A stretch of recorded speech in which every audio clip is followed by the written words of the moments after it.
ఆంధ్ర తెలంగాణలో తక్కువ ఫీజులతో high quality results ఇస్తున్న ఏకైక సంస్థ తిరుమల్ ఐఏఎస్ ఇన్స్టిట్యూట్. ఒకరి తర్వాత ఒకరు, ఒకటో రెండో తప్ప సహజ మరణాలే కానీ అనుమానాలు ఎన్నో.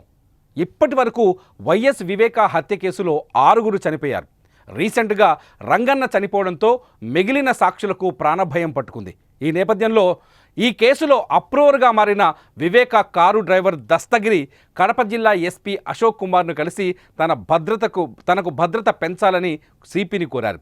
వైసీపీ నేతల నుంచి తనకు ప్రాణహాని ఉందని స్పష్టం చేశారు. గతంలో ఉన్న సెక్యూరిటీనే కొనసాగించాలని ఎస్పీని దస్తగిరి వేడుకున్నారు.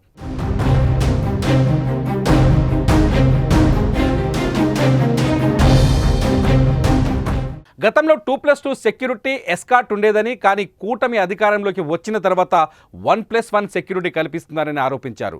ప్రస్తుతం తనకు వైసీపీ నేతల నుంచి ప్రాణహాని ఉన్న నేపథ్యంలో సెక్యూరిటీ కల్పించాలని కోరారు.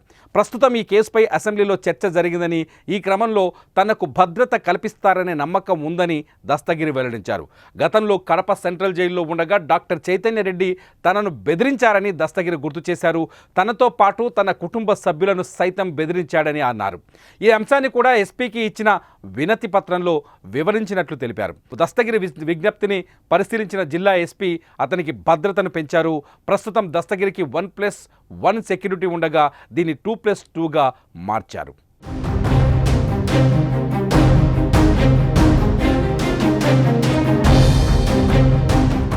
మరోవైపు ఇప్పటికే వివేక హత్య కేసులో సాక్షుల అనుమానాస్పద మృతిపై సిట్ ఏర్పాటైంది.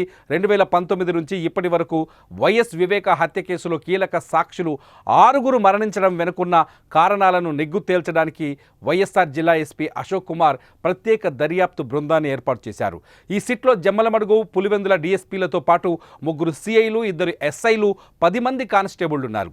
వీరితో పాటు సాంకేతిక ఫోరెన్సిక్ బృందం కూడా సిట్లో ఉంది. వీరందరూ గడిచిన 6 ఏళ్లలో 6 సాక్షులు వివిధ అనారోగ్య కారణాలతో మృతి చెందినా అవి సహజ మరణాలా లేక అసహజ మరణాలా అనే విషయాన్ని తేల్చేందుకు ఈ బృందం తన పనిని మొదలుపెట్టింది.